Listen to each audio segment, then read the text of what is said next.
Okay, welcome to the Cupertino Planning Recording Commission in of progress. Tuesday, September 23rd, 2025. I hope you will join us for the Pledge of Allegiance. Thank you.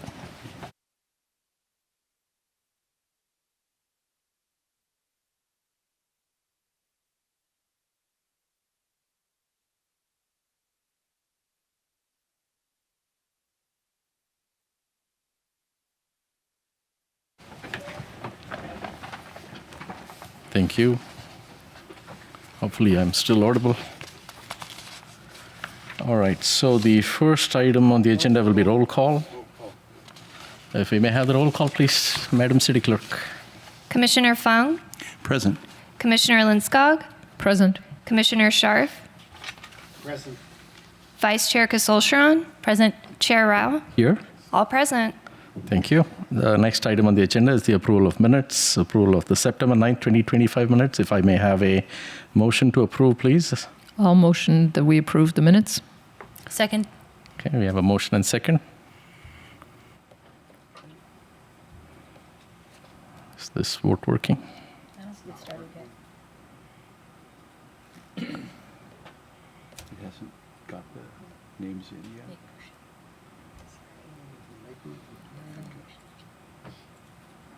Okay. Hopefully that works.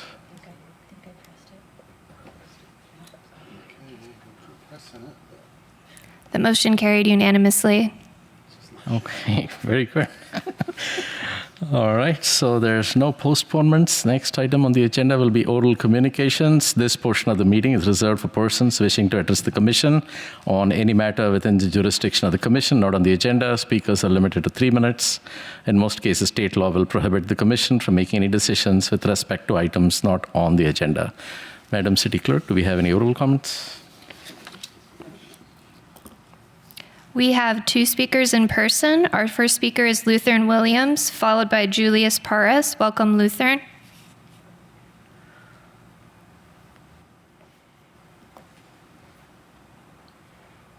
Good evening, members of the Planning Commission. Thank you for the opportunity to speak tonight. My name is Lutheran Williams, and I'm the head of Tessellation School. I want to begin by expressing my sincere appreciation for your time and thoughtful consideration as the planning department continues reviewing our CUP. Just this past Saturday, we received a 4th round of comments from Emi Sugiyami, and we already submitted our replies. We hope this marks the final stage of the application process so that the traffic study already funded in July can finally move forward. When we first were advised to apply in early 2025, we were told the process could be finalized by the start of the school year. We applied in March, and now, nearly 7 months later, we find ourselves still waiting for a resolution. At Tessellations, we are committed to being a responsible and positive presence in Cupertino, with safety at the core of everything we do. To support this priority, we reached out to David Stillman, the city's transportation manager, to discuss potential traffic safety measures, prioritizing a 15-mile-per-hour school zone around our campus. David informed us that his team will be visiting our site soon to evaluate the existing signage and install signage consistent with what is provided at public schools. In the meantime, I'm pleased to report that beginning this morning, the Santa Clara Sheriff's Office has committed to regular patrols during drop-off and pickup. Deputy Duante was on site today, and he confirmed that there was no speeding violations and that traffic moved smoothly.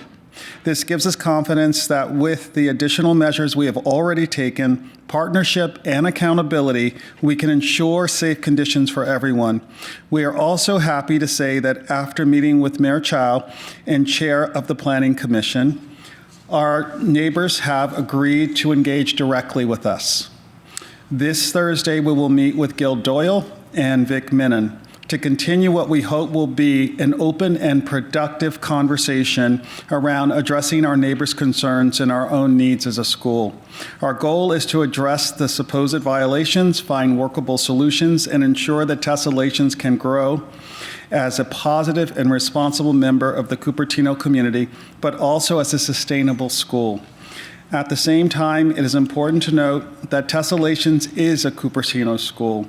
Yet unlike other Cupertino schools, we face an exceptionally complex and costly CUP process, almost $100,000 in fees and countless administrative hoops, even though we are providing the same type of educational programs that existed here before.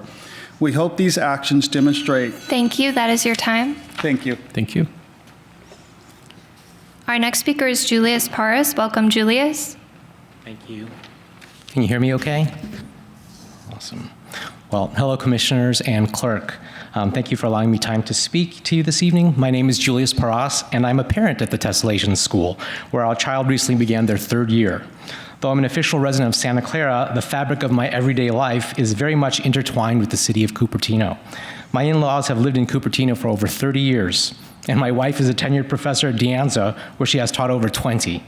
The city is where our family shops. It's where we celebrate and eat out on a regular basis. Having reviewed the Tessellation CUP, you're already familiar with the fact that our school is designed for gifted asynchronous learners. It's a special population of students, and Tessellations is a rare type of school. In fact, to me, it's actually one of a kind. In recent weeks, I know that you've heard and minutes from school leaders and administrators. My intention tonight is to provide a family's perspective. While our day-to-day routine might differ from other families at school, what we do have in common is a genuine appreciation for the city of Cupertino's ongoing support. Immediately prior to Tessellations, I was homeschooling our child. It was challenging to provide the array of curricular content that matched their interests and capabilities. Through a teacher acquaintance, we heard about Tessellations, and to quote my child, it matched us perfectly. And we went through the school's admissions process. We were impressed by many things, 2 of which stood out for our child. The first was that the school elevates kindness as a core value. The second was that it has a nature campus. My child is a conscientious environmental steward and was ecstatic that students were required to go to school outdoors. Talking to the school's founder, Ann Beneventi, and hearing about the nature campus convinced our child to move from a homeschooling environment to a campus-based experience. And already over the past couple of years, our child has had the opportunity to actively pursue their interests, make some friends, and actually do good. They're immersed in activities such as building a native plant garden from seeds and soil, understanding climate change from in-depth scientific and indigenous perspectives, and even creating nature-inspired mixed media art and multiple versions of poetry. Now, knowing that new endeavors bring unexpected changes, we were pleasantly surprised to discover a very positive one this year, the dramatic reduction of car lines. Thanks to the staggered schedule of both drop-off and pickup times for different grade levels, we now have very little or no wait times. In fact, occasionally we thought we were late because there were no cars in the line. To wrap up, we are immensely grateful for the commitment of our teachers and staff. No recognition is enough for their caring and purposeful efforts. Furthermore, we are grateful that our school leadership openly invites families to provide ongoing feedback toward improving school and community relationships. Again, we are grateful to the city of Cupertino. Your support makes our kids' education possible. Thank you for your kind and thoughtful consideration. Thank you, Julius. We have no speaker cards in person and no hands raised on Zoom, Chair. Thank you, Madam City Clerk. We have no further oral comments, so we will close oral comments at this time. There are no public hearings today and no old business, so we will move on to agenda item 2, which is the presentation on the Art and Culture Commission's recommendation to the City Council on an art in lieu fee policy, application number MCA 2025-005, applicant City of Cupertino. Is there a staff report?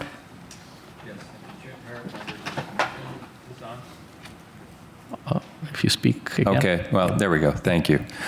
Yeah, I just wanted to briefly clarify before I turn the staff presentation over to John Martyr that you may be wondering why an Arts Commission in lieu fee is actually before the Planning Commission tonight, and really the sole reason, because the Arts and Culture Commission has been working on this, is because this would involve changes to Chapter 19, which is the zoning ordinance of the city's municipal code. So that's really the core of why this is being brought before the Planning Commission tonight.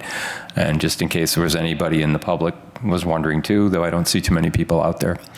So with that, I'll turn the staff presentation over to John and can answer any questions afterwards. Sorry, just am I on? Yes. Hi. Oh, scoot up. Sorry, just try to get used to this new setup up here. So, John Martyr, Senior Planner of Community Development Department, as well as the liaison for the Arts and Culture Commission for the last year or two. and I've been part of this council work program item since 2024, when it was on the council work program for fiscal year 24-25. Can you speak up, John? I think we're... All right. Is that better? Yep. Okay. Yes, I can go back all the way to the beginning. Yes, so as a senior planner with CDD, I'm also the liaison to the Arts and Culture Commission. And so I've been working actively on this item with the Arts and Culture Commission for at least the last year and a half. And so proud to present this to the Planning Commission, just for you guys to hear what the Arts and Culture Commission is going to recommend to the City Council. So let me start my presentation. It's up. If we can share that. How do we share? Lindsay, is there a button to share over here? This presentation. There we go. Never mind. Got it? Thank you. Okay, so this started with the City Council work program under Quality of Life from the fiscal year 2024-25. And what it says is what Council directed staff to do was to revisit the municipal code standards for art and public and private development. We're not seeing the presentation anymore. We see your screen, or your home screen, I guess. Okay. Okay, yeah, we see it now. Yeah. Yep. Okay, so again, what council had directed staff to do through this council work program item was to revisit the municipal code standards for art and public and private development, including the standards of the municipal code and developing an art in lieu fee policy, which the city currently does not have. So there's two things.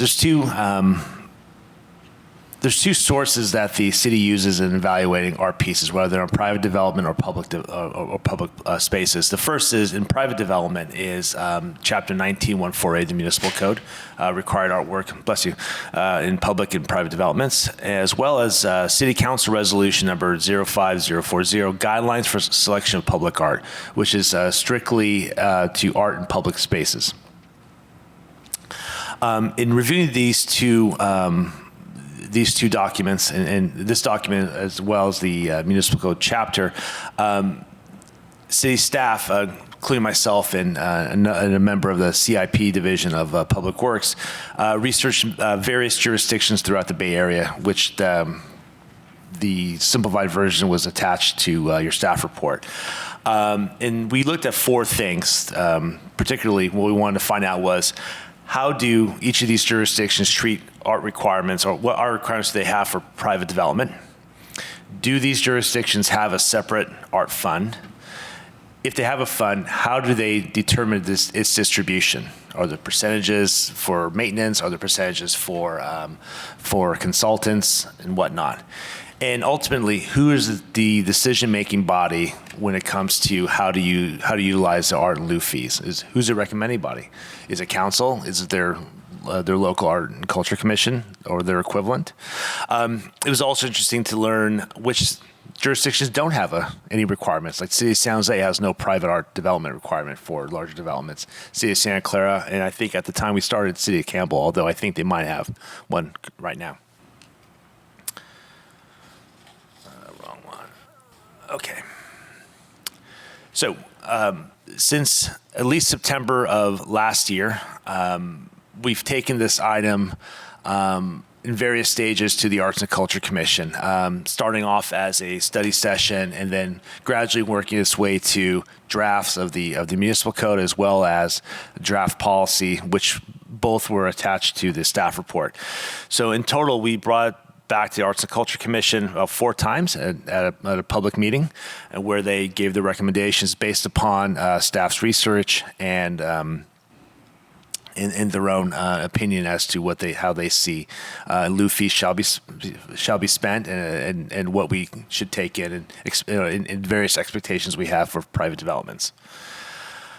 One of the changes was the Arts and Culture Commission would approve the in lieu payment option. So currently, the way the ordinance has 19148 is that the Arts and Culture Commission approves any art on site. They're the final approving body. But if the developer wants to do an in lieu payment, they're only the recommending body, with city council being the approval body. The commission is recommending that, based upon other jurisdictions, that both the in lieu fee as well as the final art piece, the physical art piece on site, are approved at the Arts and Culture Commission level, and without any of them going on into City Council. Currently,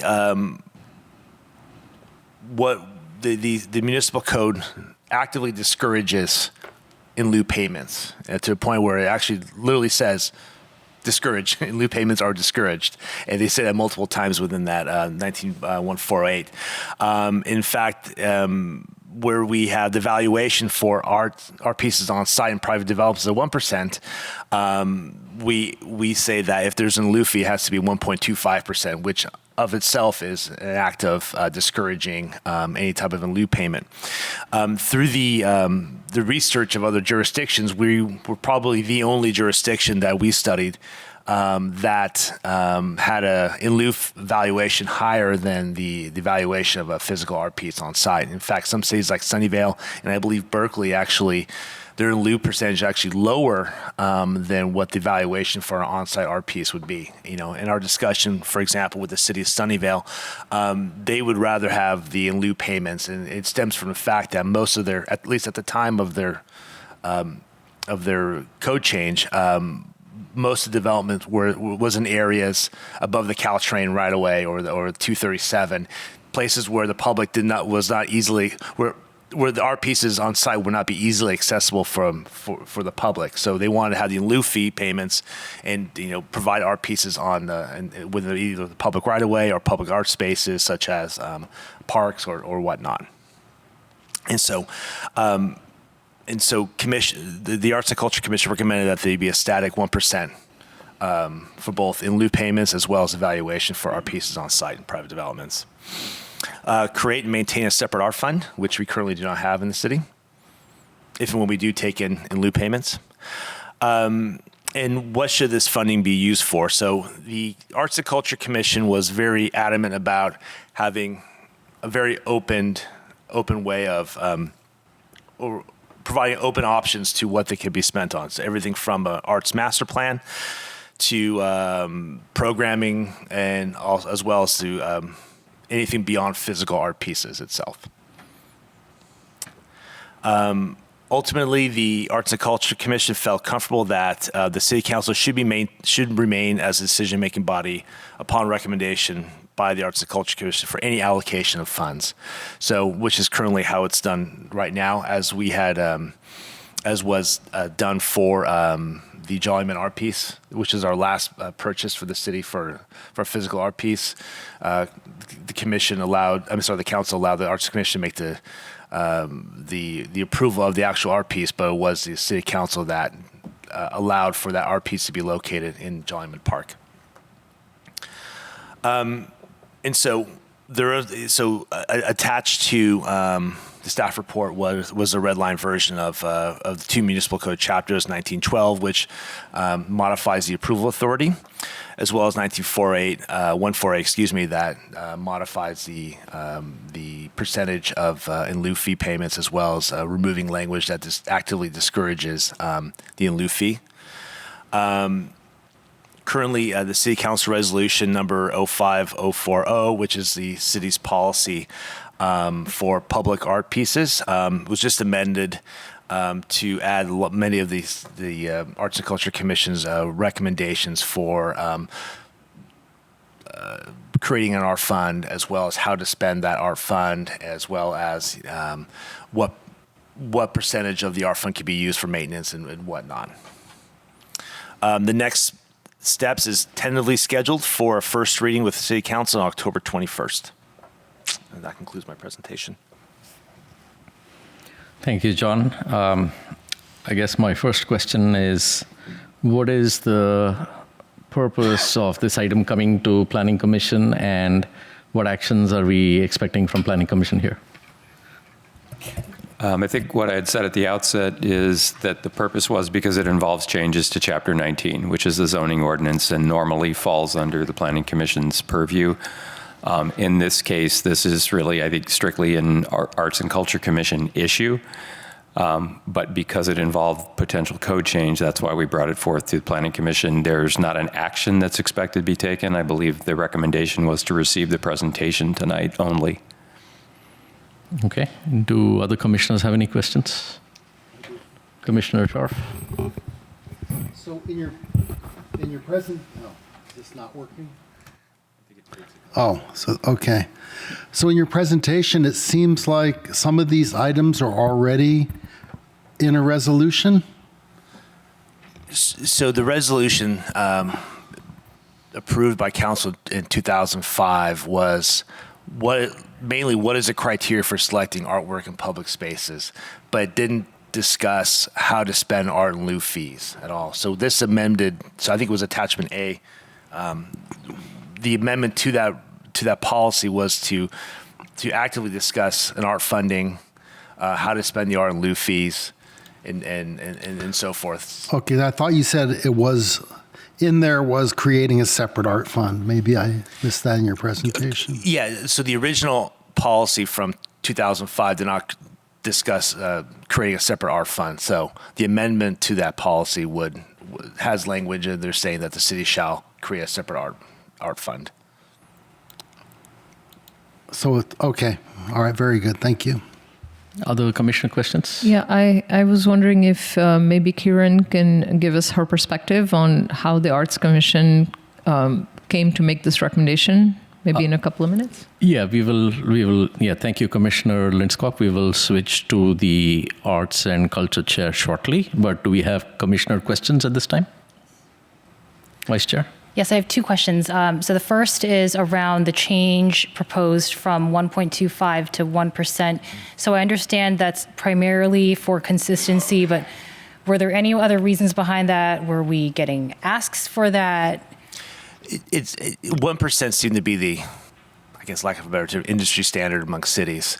We have the 1% for the evaluation of on-site art, which we're not changing. The reason why it went to 1.25% for the in lieu fee was to discourage in lieu fees. Got it. Okay, thank you. And then can I confirm that we currently have 0 in lieu fees in the fund or in the category, restricted funds category? Yeah, I believe very, very little, if any. Okay, because the last budget I saw, it showed nothing, but I may not have been. Okay. I think you're probably correct. Okay, great. Thank you. Thank you. Other questions? Okay, let me go back to a few more questions. So you had a comparative jurisdiction analysis, and thank you for doing that. Is that normal practice that planning staff use? I haven't seen that before. Is this a new practice that we're starting? In my 15 years of planning, I think the first thing you do when you update a zoning ordinance or any type of municipal code is you do a comparator.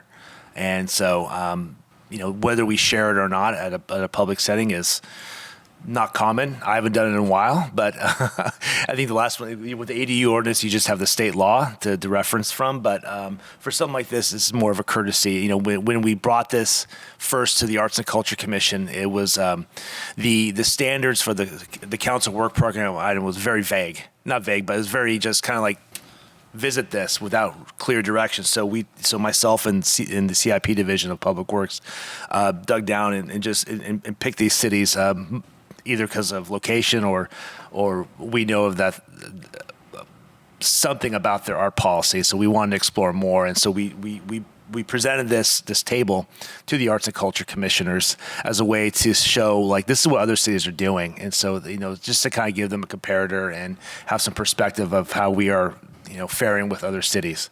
Cities like Palo Alto have a very, very respected reputation for arts. They have a separate arts center and whatnot. Berkeley, even other cities such as Mountain View, which is, I believe, listed here, as well as Sunnyvale. So, because it's always a question that's brought up, like, what are other cities doing? And so we want to have that backup to show that, well, we did do the investigation, and what we're proposing or what the recommendation from the Arts and Culture Commission is not beyond what other cities or other jurisdictions are doing themselves. And for the direction to take up the CWP, was this council direction that the fee be considered for reduction? It was not, but it was just examining what to do with the in lieu fees. And so we presented what other cities are doing. The Arts and Culture Commission reviewed this table as well as staff's presentation and in a study session format for at least, like I said, four meetings. And it was their decision to reduce the fee, to encourage those in lieu fees in order to fund various programming in the city, which we don't have currently. And so this table highlighting the fees that came from staff, has that been shown at those 4 meetings? Was it shown at the very first meeting, or was this subsequently? Or Correct. It's been shown through. It's been shown all through. So this was sort of not the direction of council or Art and Culture Commission, but staff sort of highlighting the fee differences. Correct. And it wouldn't have been a thorough research in other jurisdictions if we did not show what other cities are doing in terms of how much they are charging developers for the fees. Okay, but the direction itself to lower the fees, did that come from a recommendation that staff made, or was that an Art and Culture Commission recommendation? Staff presented the table. Arts and Culture Commission reviewed it.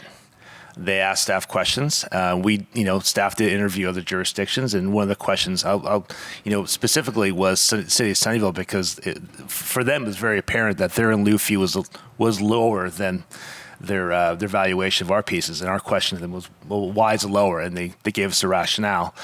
And so, those are instances where staff, being thorough with the Arts and Culture with those commissioners, we explained that's the reason why they do it. The commission at that time thought highly of that process, or thought highly of that standard, so they decided to take it to that direction. And if I could just add, I think John said in his presentation, right now our code currently says art in lieu fee discouraged is the heading. I think if you kept the fee at a higher rate than the valuation of the art itself, whether you left that word on or not, it would still be discouraged because you'd be paying more. So having it at 1% consistently, I think, levels whether you're providing the art or you're paying the fee. Okay. And can you comment a little bit on that table? I noticed there was a column that says the commission approves, the commission approves. So you have several rows where you just say the commission. Which commission are you referring to? So it would be their equivalent of an Arts and Culture Commission. Okay, because there was only one row that called out Art and Culture Commission. The rest of it just said the commission without naming the commission. So yeah, so that's just it would be the equivalent of their Public Art Commission or Arts or Culture Commission. So in all of these cities, it is the Art and Culture Commission that has the final decision making. For many of the art pieces, correct. No, for the decision to waive physical art for art and low fee. Is the final decision maker the Art and Culture Commission in all of these cities? I think how to use the fund. So the table heading is decision of the process for the use of the public funding, right? So in most jurisdictions, actually the developer who chooses how to use the fund. They can say, well, I'd rather pay the in lieu fees, or put the art on site. So we're actually maintaining more control as a decision-making bodies throughout the city as to how to utilize the fund, or how the developer chooses. So most other cities do not have this rigid. We still maintain somewhat of a more rigid process for a developer in terms. Did you find in your study that there were cities that discouraged the art and lieu fee? No. And you've looked at a broader filter and then chose this subset, or were there cities that were omitted from the list that did not sort of have this policy and had a different policy instead? I'm not understanding your question. So were there other cities that had policy comparable to Cupertino that is not on this attachment? I couldn't find one. So again, typically you do 4 or 5. I mean, that's pretty much a standard when compared to other cities, typically cities that are adjacent. And like I said, we wanted to do more. We did. We looked at Campbell, Santa Clara, and San Jose, and they don't even have a policy to begin with. And so we did a broad brush around the Bay Area. Of course, there's over 100 jurisdictions in the Bay Area, if that. So we couldn't do every jurisdiction. So we chose some that we think would be of interest to the council, such as Palo Alto and Mountain View and Sunnyvale, just because they're near the city, and they do have a reputation. And we chose some other outliers such as Berkeley, Belmont, and Redwood City. Have we heard from the applicants or asked the applicants if they've had to do physical art in other cities and with cities? Have we asked individual applicants? No. Okay, that might be something to explore to see if they have input on whether there's other cities that require physical art and which cities, and if so, what is that city's policy is something to look at. Sure. Noted. And in terms of the fee reduction, is this going to be retroactive to developers who have already gone through the process? I mean, how does this fee reduction apply? At what point does it start to apply? Well, so if and when this is approved, again, council has the ultimate decision. They could say, no thanks, but no thanks on this municipal code amendment and whatnot. So hypothetically, if they do approve the commission's recommendation, it was, any developer who applies moving forward would be subject to the new municipal code. So this would apply for new preliminary applications, Correct. not for preliminary applications already received. Yeah. So if you have an SB 330 project, I believe it would be subject to the standards at the time. Okay, and does CAO believe that there's going to be a request to make this retroactive for, we have a lot of applications in progress right now. Does CAO have input on whether this would potentially get pushed back from existing applications to require a retroactive fee reduction or a retroactive policy change? Is that something CAO can comment on at NIBU? What was the question? Do we believe that the change would not need to be retroactive for current applications in flight? Yeah, I do not believe it needs to be retroactive. Okay. It should be a prospective change. Okay. And for the applications in flight, at what point do they decide whether they want to go with the physical art or seek a waiver? So typically, the art pieces have to be installed prior to certificate of occupancy. Okay. So right now, what we say is that when they go through the development permit review, they have to identify a location on site, and then typically after the development's approved, then they apply for their specific art piece or in lieu fee request.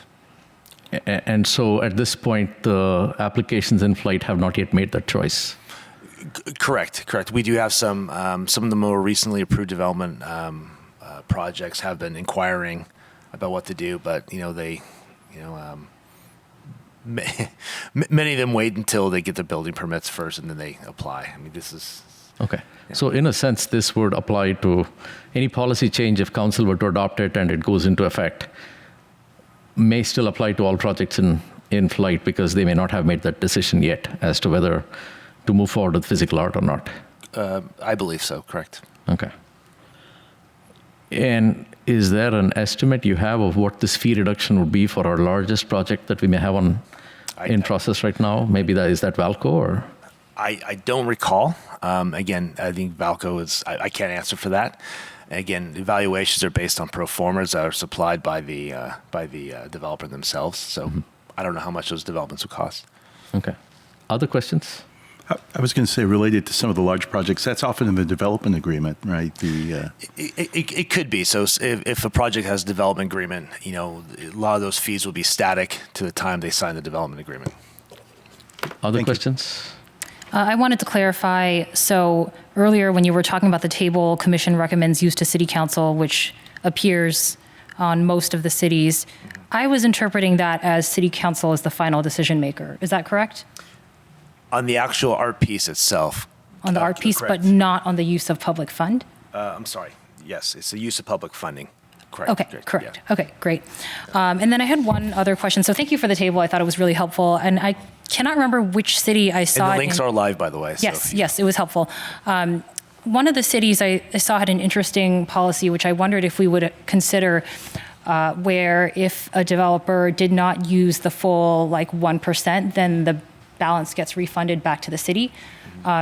How often are our developers not using the full 1%, and would we consider, rather than, having them always striving for a dollar amount and not looking at the quality or fit of the art itself, would we consider having a similar policy? This table does identify a few of these cities. I believe if I look through this, I'm sorry, I didn't memorize this, so I have to go through it myself. Yeah. There are a few of them that say you could do a split where you could do half for a physical art site and half as in lieu. We modified this ordinance, the current ordinance, back in 2018, and at that time there was a $100,000 cap, regardless of how big the project was. It was 1% of the development up to $100,000. Since then, we haven't had a proposal to do a split in the city, if that's what you're asking. Yes. So I can't. I would say 0 folks have actually approached us about doing a split. Okay, thank you. Yeah. Other questions? So I just want to clarify. So what we are saying here is this is an information session. We are here to receive input on this matter, but you're not looking to take input back from Planning Commission. However, how would we offer it if we chose to offer it? Or maybe that's a question for Attorney Wu. It's within your discretion to make a motion if you want to have some sort of recommendation to the council, and then when this goes, I'm sure staff will present it to you, but this is within the jurisdiction of the Arts and Culture Commission. Okay, but it is here for what purpose? Because we are amending the fee and we are amending Chapter 19. Mainly because we're amending Chapter 19. Chapter 19 only. Okay. Now, in a recent hearing on Westport, the Planning Commission attempted to see if we could make a motion to increase retail square footage based on waiver of park in lieu fees.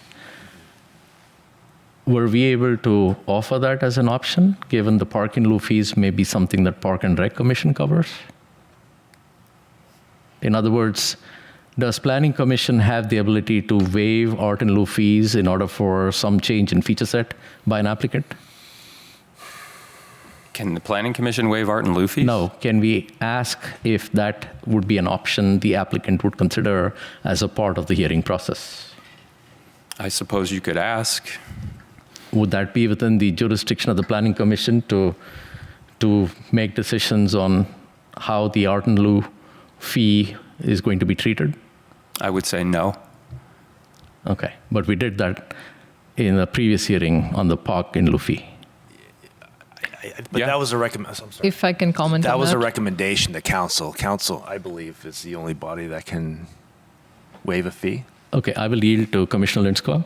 Yeah, since I was the one who brought that up, that was a suggestion. We don't, as a planning commission, have the authority to do that, right? So when we were having that conversation, we were suggesting that as a possible consideration that the developer could choose to do if they wanted to, but we can't make any kind of binding decisions on So that. it was a recommendation, but of course we don't have any kind of authority over Exactly. that. Yeah. If I remember that too, it was mostly focusing on the specific dollar amount that would have been equivalent to the park fees, not necessarily the park fees themselves, because I don't think there's a nexus between commercial development and park fees. That would be an awkward mix to trade off, but I think the goal was the dollar amount for a certain amount of square footage. If I could comment on that as well, once again, I think that the park dedication is often referred to as part of the development agreement, which would be in the territory of the Planning Commission to at least raise issues or make recommendations with regard. So, there definitely have been cases in the past where the park dedication is maybe outside of the bounds of what it may be a reduced amount from what the municipal code would have called for. And that is correct. At smaller scale project. The Westport meeting too, I believe that even came up, that the development agreement would have been the appropriate mechanism if we were going to do that, to sort out really, there would have been a lot of details associated with that. Yeah, I think that was a recommendation, but, realistically, because that's part of the development agreement, and it's something that arrived between the city staff and the developer, we probably could have, put more teeth into it if we really wanted to. I think it was appropriate. I think the action that we took there was appropriate. Okay. All right. So what I heard here was the fee was brought to the Art and Culture Commission by staff. It was not at the direction of council. And the fee change isn't something that originated as part of the project definition itself. Well, the project, yeah, I mean, it was the council work program. It was very broad, and I'll say it was a little vague as terms of what the direction was. So the commission had pretty much broad authority to revisit the municipal code as well as any policies and see, where can they, improve upon the in lieu fee, revenue streams as well as how to use those in lieu fees. And so, again, staff provided them with what other jurisdictions have done or are currently doing. And it was up to the Arts and Culture Commission to come up with a recommendation as to how to come up with some type of policy, and either through a mechanism of amending current policy as well as looking at the municipal code. Does the cost recovery policy apply to the establishment of this fee? I'm sorry, what's the that? The cost recovery policy that City Council passed last year?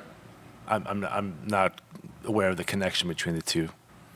Okay, it's my understanding that when we establish fees, we are required to consider a cost recovery policy for setting fees, and that was one of the factors that went into revision of fees across departments last year when that policy passed. Maybe that is correct, absolutely, and that was to recover staff time. So I'm not sure this fee, which is more based on the valuation of art, has very little to do with staff time. So I don't think the rationale for the fee increases last year would fit this.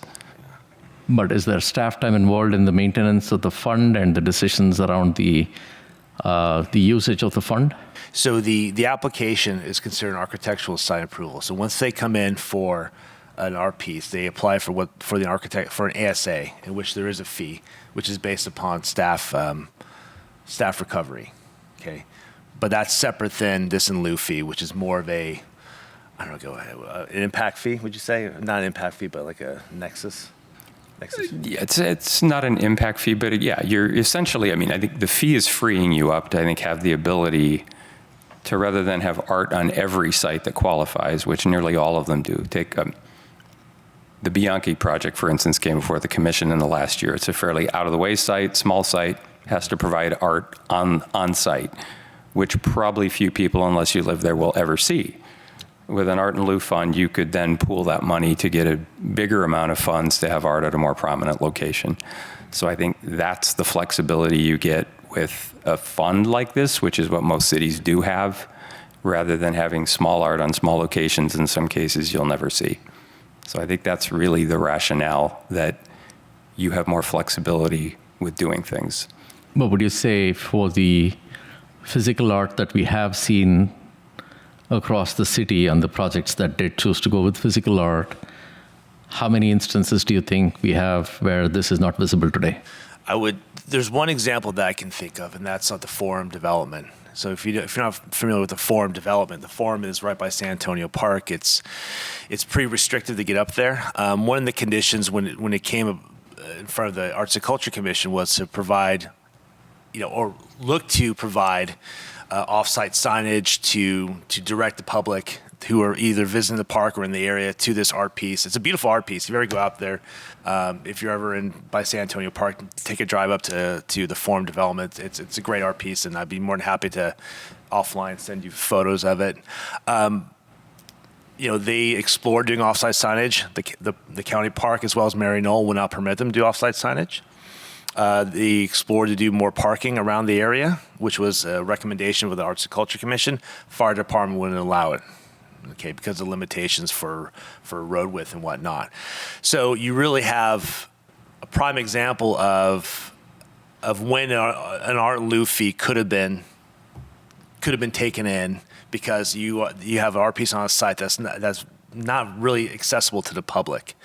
Okay, but again, our municipal code, as written currently and at the time as well, was prohibitive of the in lieu fee, and both costs and as well as policy. Did staff do outreach to the residents of Forum to see if they had an opinion on whether that physical art provided them a certain day-to-day enjoyment that they would trade off for funding something else abstract? I mean, prior to the application, no. Well, no. At this time, given the option that we're looking at here, was there any discussion No, of getting input from residents of no, projects that have physical art and the residents' input on that? no outreach was done specifically to those Okay. communities. Yeah, Okay, that might be something to consider as well. noted. And has there been any community input on the CWP other than just the hearing at the Art and Culture Commission and the PC that unfortunately we have nobody to listen and give input on? No supplemental outreach was done other than going at the scheduled meetings for Arts and Culture Commission. Okay. What is our normal practice with CWP in terms of getting community input? I know we have varied practices. The ATP is probably a best practice in terms of community outreach. It's probably, raising the bar on how we do outreach, but in general. I think it depends on the community work program item. Okay. So, I mean, this will be heard at the city council meeting next month, tentatively. So, Okay. Any other questions?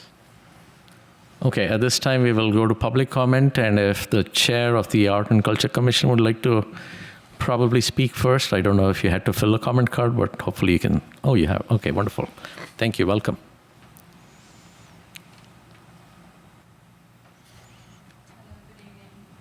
My name is Kiran Dora. I am the chairperson for the Arts and Culture Commission, and thank you for the opportunity to speak here in front of you, chairperson, vice chair, all the commissioners throughout the Planning Commission. So I just want to share our perspective in terms of the spirit of the discussion. I am hearing a little bit about reduction of fees. So basically, what we are talking about is a parity between if the developer was going to build a physical structure on that location, then he pays that 1%, I think 1% of the 100 million, the first 100 million. And we are saying the art in lieu fee would be also 1%. If it was higher, which was at one time the 1.25, that is a discouragement. So in effect, we are not reducing, we are opening up the opportunity to have an art fund with a balance more than zero for our community. The second question would be, what can we use this? And that is a discussion that we will have, but we want to keep it broad. It could be for art programs, it could be for scholarships, it could be for art education in our community. And also, it can be the split. I heard one of the commissioners mention that. Imagine if it's a really large amount and we don't feel a large sculpture or a sculpture of that value will be the most beneficial use of that fund. We may advise the builder that this is an option. You have an art in lieu option, and is that something you want to make use of? I believe for the Jollyman Park, I want to also share that Arts and Culture Commission really gave an input in iterative cycles, and we almost gave the input to change the design, which was much better improved and made sustainable and more inclusive for our community with the various senses that were made available through some of the exhibits there.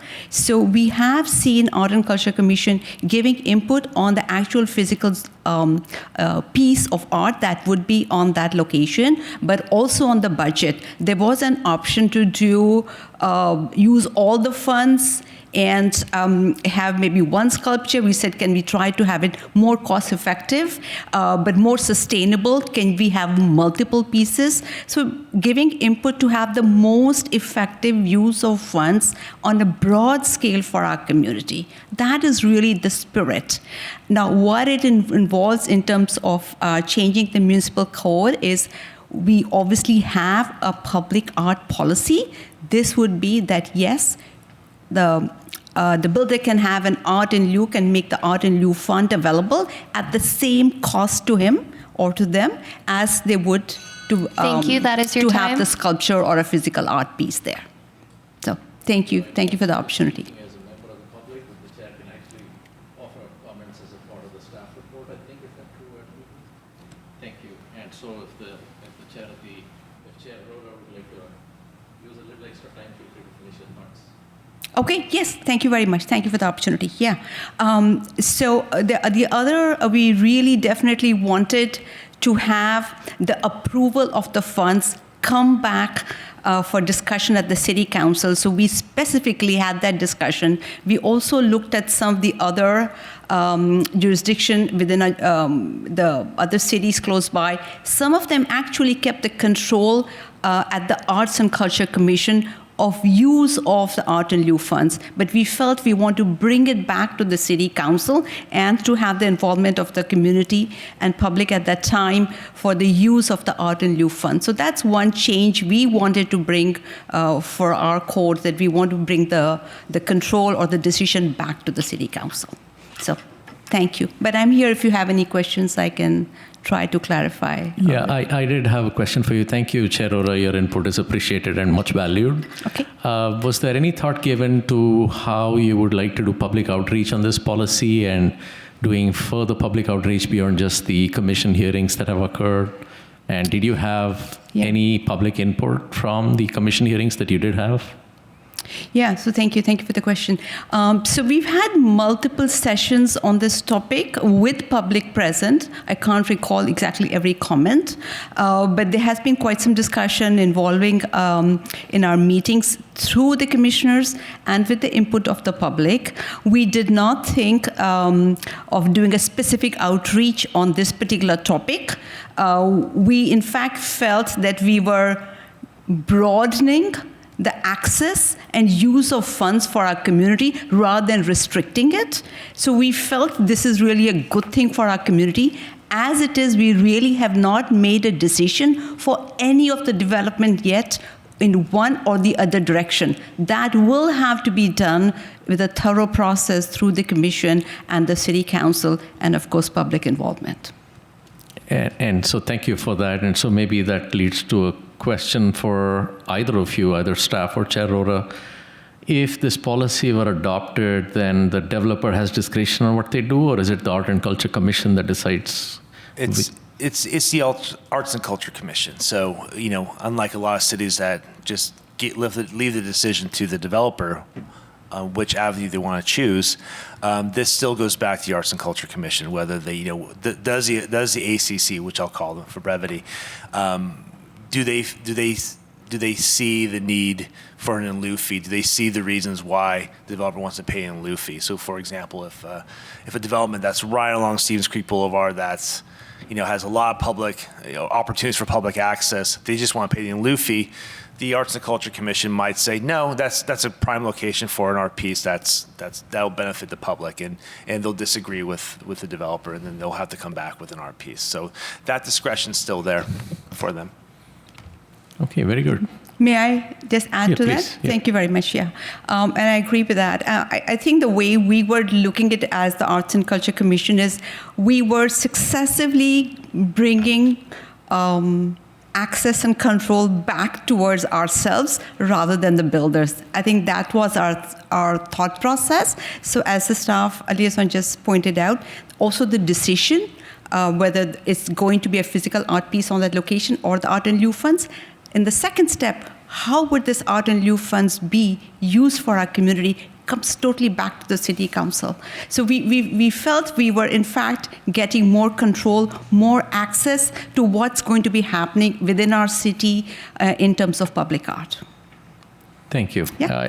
I think the one aspect might be, I agree that the broadening of funds benefits a broader section of the community, but there's also an aspect of placemaking that we often talk about, which is when we create a new project, whether it be Westport or whether it be the Staples in the future or the United Furniture, creating public art along with the community open space is a way of welcoming both the residents and rest of the community to enjoy that place. And so there's a little element of placemaking that goes into that decision as well. So I would hope that there's ways that the Art and Culture Commission might do some outreach to current residents to see what is the effect of physical art on that property and how they would speak perhaps on behalf of future projects and what trade-off we might consider there.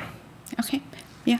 May I just answer that? So definitely, I really appreciate all the feedback and even what you're just mentioning right now, very valuable that we should seriously consider that and get the public involvement, maybe through a survey and outreach when we do have such an opportunity. Thank you very much. Thank you. Did other commissioners have any questions of Chair Rora? Okay, thank you, Chair Rora. Appreciate your time here today. Thank you very much. With that, is there any other public comments, Madam City Clerk? We have no speaker cards in person and no hands raised on Zoom, Chair. Okay.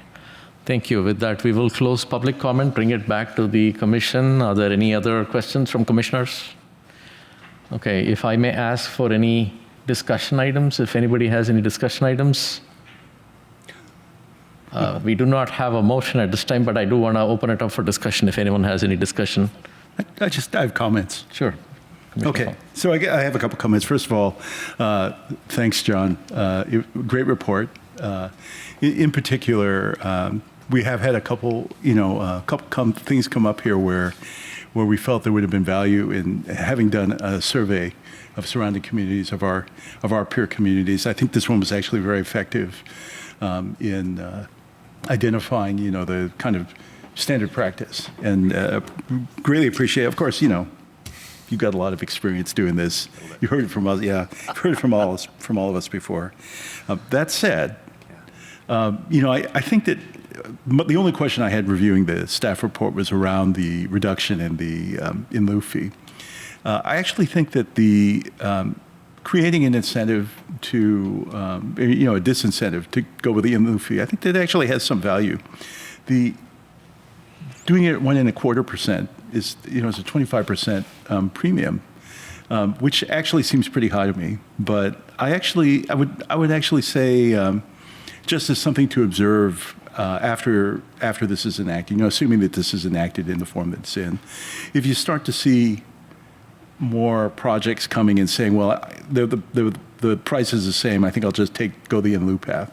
There are many good things about it, and I appreciate the chair's comments on this. There are many good chances to have an opportunity to spend the money in a way that's effective for the city. But I actually think it's probably best to try to do that locally in the project when it's possible. There's more likelihood that it will happen, and that it will kind of set the standard as how people should see this. So I actually think that it's something at maybe at 1.15% or something like that, probably more appropriate. But I don't think there's actually anything wrong with the process it was. Let's see. I think that there was some discussion about parity on fees, and so some of that, when there was discussion around cost recovery, if there are fees in review, in the cost of review, I hope that those actually would be careful that the reviewing costs stay in line with, with our other communities. In particular, I think people are often, the commission, I think, is often shocked at the amount arborist fees can come to. That's what they are. So, as long as we're in line with other communities, I think that's fine. And then the final thing I guess I would comment on here, there was discussion here about, in the event somebody makes a proposal and then comes back for further review, whether it is, in this case, the Arts Commission or, whether it's the City Council. One of the things that we've tried to focus on is trying to be objective in the standards that we apply on projects. So I would actually discourage that review. I think, we made a standard. We have good guidelines about the sorts of things that would be appropriate and effective. We have a standard that says, the expectation, an objective standard, which is this is the amount you would spend, whether or not it's the same with in lieu or actually citing art there. I think it's probably better to just objectively say at that point, if there's not an issue of compliance with the regulations, and then there's a reasonable proof that the amount has been met, that's probably sufficient, and probably in keeping with a lot of the policy direction that we've had from the city. So, I think it would be unfortunate if somebody got stuck in trying to move a project forward. If somebody got stuck because of art rejection, So I think those are my comments. Thank you very much. And again, really, thank you very much for a great report. Oh, thank you. Thank you, Commissioner Fung. Commissioner Scharf, yeah? Great. Okay. I had been looking up some. There are actually a bunch of other cities that have the same setup that we have now, with the 1.25% for in lieu and 1% for on-site art. So from those bullet points in the staff report, I actually probably disagree with most of them. I think the city council should remain the approval body to approve in lieu payment option. I think that it should be, in lieu should be maintained at 1.25% that exists, except what another commissioner mentioned was about a split. I think if the developer agreed to do art on site and at least 50% of the money was for that art, then the rest of it could, the in lieu fee then could be 1% for the balance instead of 1.25%. And yeah, no problem with the separate art fund. I think the art funding should be used solely for the creation of public art, not for anything else. And continue with the city council to be the decision-making body upon recommendation by the Arts and Culture Commission for the allocation of funds. Right. So in short, I would not favor reducing the in lieu payment to 1%, or using the money for anything other than creating public art. Thank you. Thank you, Commissioner Scharf. Vice Chair Kusal-Sharon. Yes, thank you. I'd like to echo some of the comments made by the other commissioners. So I, for context, very much support the public art requirement. I think it has really served our city, and the installations that we have really gone towards giving a sense of place and unique identity to our developments. The installations are visible to everyone, whether you're a resident or you're a visitor passing through. And the Arts and Culture Commission plays an important role in approving these art pieces. So public art has been good for our city, which leads me to sort of three feedback pieces that I have on this, which is, first of all, I really would prefer to keep the in lieu fee the same for the reasons previously stated. By lowering the in lieu fee, would we risk encouraging more in lieu fees? And we would have less art at all of our new upcoming development sites. And then secondly, the public art fund, I really do think should also be just for public art. We need to level set that the Art in Lieu Fund has been very limited to date, and it's currently empty. So to expand that definition to include programming, education, scholarships, I'm concerned that we are going to very quickly deplete a fund that is already limited to begin with. And it's not meant for temporary programs that aren't accessible to everyone. It's really meant to beautify our public spaces in a way that is lasting and visible. And we already have, the good thing is we have a community grant program that does actually serve the needs that are described around funding art, performing arts. So the support for these initiatives already exists, and we don't need to draw from the public art fund. And then my final comment is just that I do also think that council should be the final decision maker on these. Thank you. Thank you, Vice Chair Kusal-Sharon. Commissioner Linscott. All right, so I love art. I mean, for those of you who don't know, I grew up in France and in Europe, so I am a strong supporter of the arts. And I think that art comes in many ways. A performance is art. A child may remember a performance like, the first time my son saw Hamilton and he sang it for the next 6 months. That's art. Painting is art. Sculptures are art. Art comes in many different ways. I think we can agree that maybe we shouldn't be funding scholarships, maybe, but how we define art, I think, can be broader than a physical sculpture somewhere. So I think that we need to be a little bit more flexible in terms of the type of art that we help fund in our city. The second thing is, I do think that it's okay to go to 1% because, as we've talked about, and correct me if I didn't understand this correctly, but the developer does not make the decision to not do the physical art or to do the in lieu fee. The Arts and Rec Commission would make that decision, correct?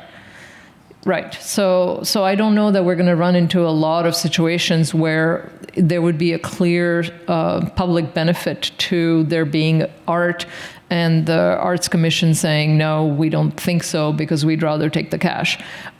So I trust the Arts Commission to be thoughtful about that. And to make decisions that are best for our city. And again, this is not something the developer would make an easy decision on, but if we create that opportunity to have a one-on-one swap, we're creating the opportunity for us to have more art. And we could have 10 small little pieces of art sprinkled all over the city that are barely visible, or we could, combine the cost of 3 or 5 of them and have a really nice piece somewhere prominent, like, at the crossroads of Stevens Creek and De Anza, or, a bigger installation. So having that flexibility and being able to give that flexibility to the City Council and to the Arts Commission to be able to do more with our arts dollars seems like a worthwhile goal, especially if we have guardrails where the City Council is the final decision maker on how the money is spent. So it seems to me like the benefits far outweigh the change that we're going to have to get used to. So I am supportive of going to 1% on the in lieu park fee, and I am supportive of opening this up to different types of art. Not necessarily scholarships, though. Sorry, Kieran. So I'm good with this proposal. Thank you. Oh, and I'll also mention in 1508, when Pope Julius II hired Michelangelo to paint the Sistine Chapel, he was from out of town and he cost a fortune, and it wiped out the Pope's treasury for several years, but it was worth it. Thank you. That's a great way to end. Thank you, Commissioner Lindskog. On that note, and kind of picking up from where Commissioner Lindskog left off, what are the implications of this policy in terms of art in lieu fee going into the fund? Does the fund administration then require a consultant? Because I did see in your competitive analysis, I think one of the cities has 20% of the fund going towards a consultant. What is the anticipated consultant usage? Speaking of the Pope's use of consultants. Well, that would be a consultant. That would be. I'm sorry. That would be so. When they say consultant, that's the consultant for the art piece. So, as an example, MIG was a consultant for the John Park art piece. So that's when they mean consultant. It's not the administrator of a fund, but it's rather than the consultant who procures the art piece, the artist, and whatnot. So that's what they mean by consultant. But I did see one of the options was an art master plan, and a master plan would be potentially a consultant project that could potentially consume some or all of the fees that would have gone into physical art that would have remained forever with our city. Correct. Sorry, apologize. Sorry. Correct. And again, that's something that the council could consider as well. Would they rather just use general funding for something like the art master plan, or would they be okay allocating certain funds from the art in lieu fee stockpile or art in lieu fee fund balance to do that? So that's a recommendation from the Arts and Culture Commission. We'll present it to council, and they have the option of wiping that off the policy or not. Thank you. And so just a couple of comments, and I'd like to firstly sense if the commissioners feel like this is ready to go to council. I mean, obviously we have no input here, but we could potentially have input depending on how we want to structure this. Do we feel like there's more public input that would be interesting and useful? I don't know how commissioners feel about that. Anybody feel there's a need for more public input? Well, at our last meeting, we made a motion. Even though it was just a study session, it was not required. I mean, we could do the same here. Right. And before I was going to ask that question, my first question was, do we feel there's a need for more public participation in input into this process? Because after all, these pieces of art become part of the community forever. And for those that live in these projects, whether it be the Forum or Westport or or the Allentown homes, wherever else, they get to enjoy that art, however it may be. Well, sorry, with all due respect, I mean, this has gone to 4 Arts and Culture Commission meetings, correct?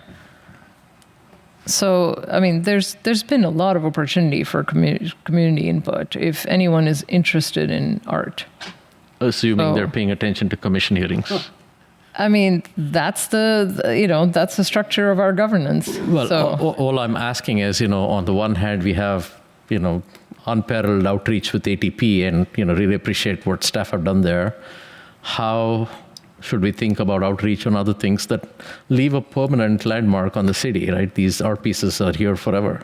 So again, this item is really an FYI for the Planning Commission, and you can make comments if you'd like. This will go to council next month, and if they deem it appropriate to have more further outreach, then we'll let them make that decision at that point.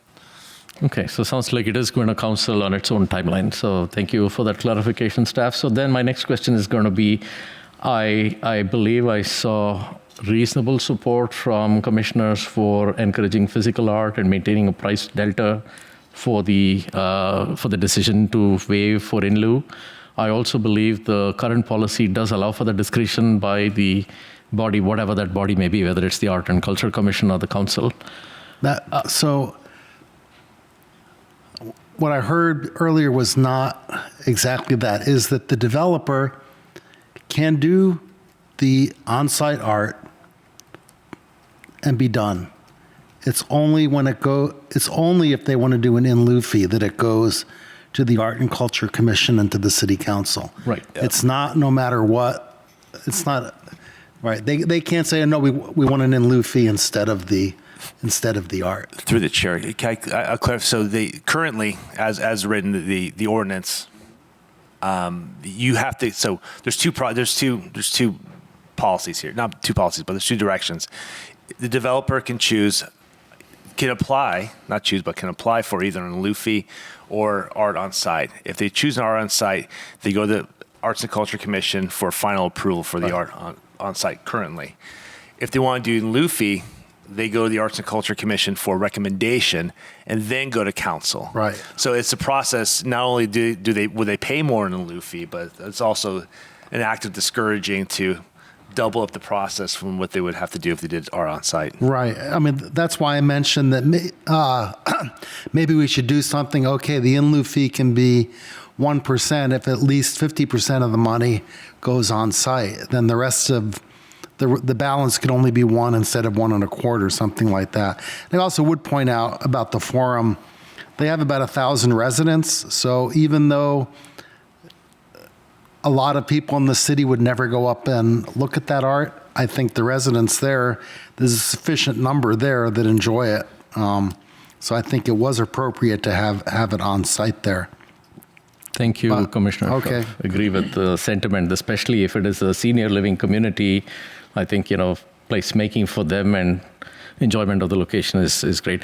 I did have a clarifying question. So this staff report proposes a separate art fund, but today, if somebody uses the decision to use in lieu fee, that goes to the general fund?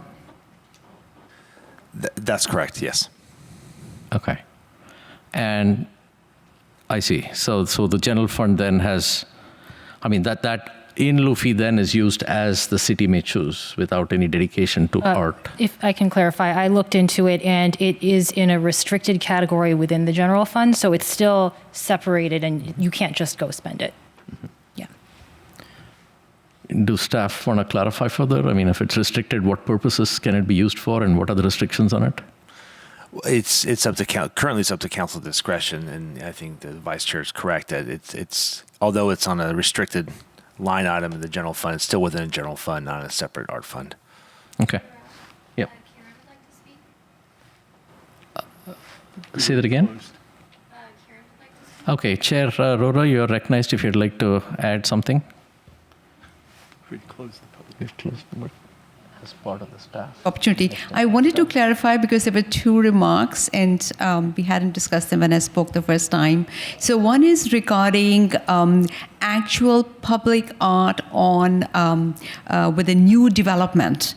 That will definitely if they are choosing to do public art on that location, that will be the due process through the Arts and Culture Commission and with the public input as would be appropriate even in the current case. So it's not that the Art and Culture Commission is going to make that decision independent of public involvement. That nothing has changed there. So that stays. So if it's Forum or it's Westport or a similar development in future, public will be involved through the Art and Culture Commission. That's one. The second on the options on how in future the art fund can be used, those are only examples. That's not how the Art and Culture Commission has decided by any way. This is just some ideas that have been put in a paragraph, and I really appreciate the inputs, but by no means that is final or that has been decided that art in lieu would be for scholarships or for a particular. It just highlights the flexibility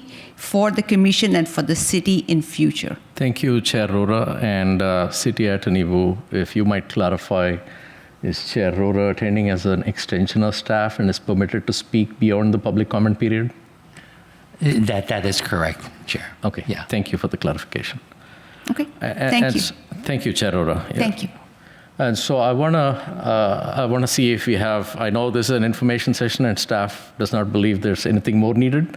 However, we've passed motions in the past when we had a study session when nothing more was needed, and I want to see if we have support for a motion that I will make. I'd like to make a motion that proposes to retain the premium for the in lieu fee and not have the in lieu fee reduced to 1%, but rather maintain the premium so as to discourage the use of in lieu fee. We believe that the presence of physical art was there for a reason and should continue to be supported.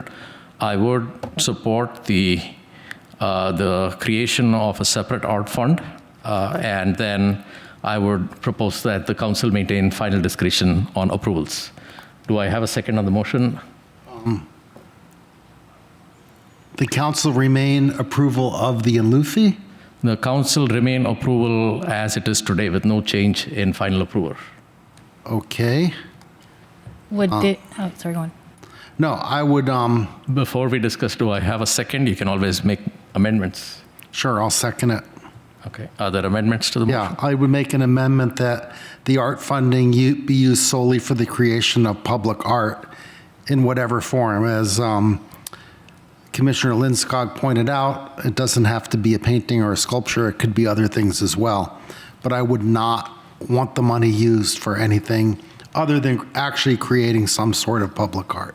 To clarify, Commissioner Scharf, you're suggesting an amendment that the art fund, if established as a separate fund, be used only for the purpose of public art. Correct. And not for anything else. I would accept that amendment. Thank you. Any other comments? If none, we can. So, So, yeah, do you have another I amendment? had one more amendment. Okay. Okay. Because Tracy mentioned about splitting the, if a developer wanted to split it, and I kind of felt that, okay, if it's a huge amount, the developer might want to split 50% on-site, 50% in lieu, and in that case, I would support the in lieu fee being the same percentage as the amount they would spend on the art, but only if at least 50% were actually spent on the on-site art. I mean, I don't know. I'm not, in love with that, but, it's just a proposal that might get us more money for the art fund, but still get us public art. In the interest of keeping it simple, I would not accept that amendment. And are there other changes anybody wants to suggest? I think the general sense here is we want to try and encourage physical art on premises as a way of maintaining the charm of the place. And so let's vote if we have no other. So I'm just going to comment. Yeah. I don't know why we keep doing this. So I think that we got a good report. There's been plenty of public input on this. We've made comments. Those are in the record that people can see. We've made a recommendation. That's why I'm voting no on this. Thank you, Commissioner Fong. And so if we may move to a vote on the motion, Madam City Clerk.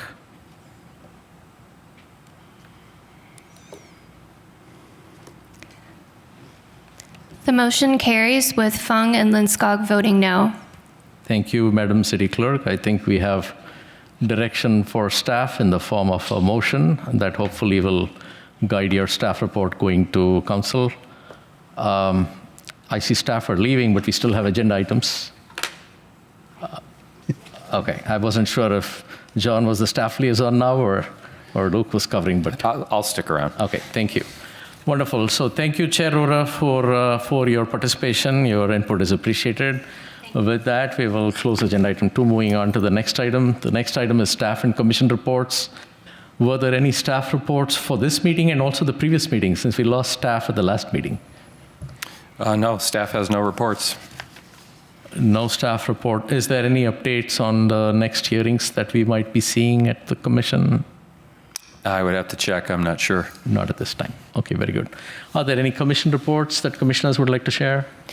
I want to share, I went and met with the tessellation staff at the tessellations school today and had a discussion about the community feedback that they have been receiving. Thank you, Commissioner Litskog. Any other commission reports? Not a report, but I wondered when the next Planning Commissioner Academy is, and can we be sure that this time we have the option for our commissioners to attend? Because last time, somehow it never got, by the time we knew about it, it was full and nobody could go. Okay, that's a good question. I can try and find out when that is. I think it's in the spring. Okay. Yeah. So we have advance notice, and we might as well ask early. So if you want to attend, you can. But that's actually good to raise early. It's actually really valuable. I mean, I thought I would know everything, but I went and I didn't. And especially the legal stuff was really good.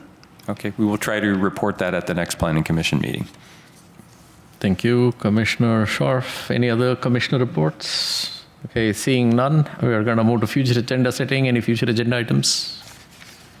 Okay, seeing none, the meeting is adjourned. Thank you.